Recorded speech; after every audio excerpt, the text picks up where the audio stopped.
એકવાર શ્રી ગોવર્ધનધર પ્રભુ મલેચ્છોના ઉપદ્રવનું મિસ કરીને ટોડના ઘને પધાર્યા. આવા એકાંતિક દુર્ગમ સ્થળે પધારી રસાત્મક લીલાનો આનંદ લેવાનો શ્રી સ્વામિનીજીનો મનોરથ પૂર્ણ કર્યો. વળી પેલા ભેંસાનો એટલે કે પાડાનો ઉદ્ધાર પણ કરવાનો હતો. કારણ શ્રી સ્વામિનીજીએ પોતાના બાગની એક માલણને ભેંસાનો અવતાર લઈ ભૂતલ ઉપર જન્મ લેવાનો શાપ આપેલો.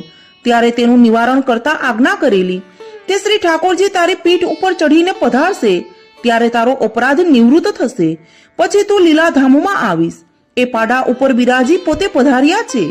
વળી શ્રીજી બાવાની રોજ સુખપૂર્વક સેવા કરનારા ભગવદીઓની કસોટી કરવાનું એ પ્રભુને મન થયું હશે. એમના ભાવની દ્રઢતાની પરીક્ષા પણ કરવી હશે. ટોડના ઘને પધાર્યા.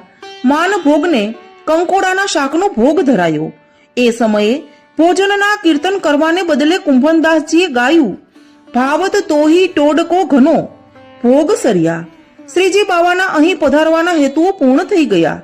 હવે આપે આજ્ઞા કરી કે ચાલો પાછા, ત્યાં ઉપદ્રવ શાંત થઈ ગયો છે. બધા ભગવદીઓ રામદાસજી, કુંભનદાસજી, સંધુ પાંડે અને માણેકચંદ રાજી થઈ ગયા. કારણ આમ તો આ સ્થળ ખૂબ સુંદર હતું પણ વિકટ હતું. રાત રોકાવાય એવું ન હતું. શ્રીજી બાવાને ભેંસા ઉપર પધરાવી શ્રી ગિરિરાજજી સુધી પધરાવ્યા. તળેટીમાં જ પાડાનો દેહ છૂટી ગયો. મલેચ્છો તો કંઈ પણ કર્યા વિના બીજા માર્ગે ચાલી ગયા હતા. બધા વ્રજવાસીઓ શ્રી ગોવર્ધનધરનો આ ચમત્કાર છે એવું માનતા હતા. શ્રીજી બાવાને પુનઃ ઉપર મંદિરમાં પધરાવ્યા. ત્યાં સેવાક્રમ ચાલ્યો. દર્શન થયા ત્યારે કુંભનદાસજીએ આ કીર્તન ગાયું. કુંભનદાસજી ભાવ વિભોર થઈને ગાય છે કે હરિદાસ વર્ય એવા શ્રી ગિરિરાજજીને ધારણ કરનાર શ્રી ગોવર્ધનધર પ્રભુનો જય હો, જય હો.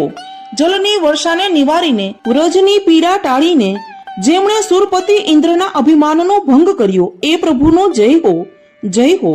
વિદ્યુત સમા ચમકતા પીળા પિતાંબરમાં શોભતા શ્યામ સજળ મેઘ સમાન વર્ણવાળા સુંદર સુકુમાર શ્રી અંગવાળા શ્રી ગોવર્ધનધર પ્રભુનો જય હો, જય હો. હસ્ત વડે અધરોષ્ટ પર બંસી મૂકીને સુંદર અવ્યક્ત મધુર સ્વરથી ગાન કરીને સહજમાં ગોપીજનોના ચિત્તનું હરણ કરનારા શ્રી ગોવર્ધનધર પ્રભુનો જય હો. ત્રિલોક વંદિત ચરણ કમળો વડે જે વૃંદાવનની ભૂમિમાં ચાલી રહ્યા છે એ શ્રી ગોવર્ધનધર પ્રભુનો જય હો. હે યમુના તટ તિહારી શ્રી નંદરાયજીના કુમાર એવા શ્રી ગોવર્ધનધર પ્રભુ, આ કુંભનદાસ તમારે શરણે છે, તમને વંદન કરે છે.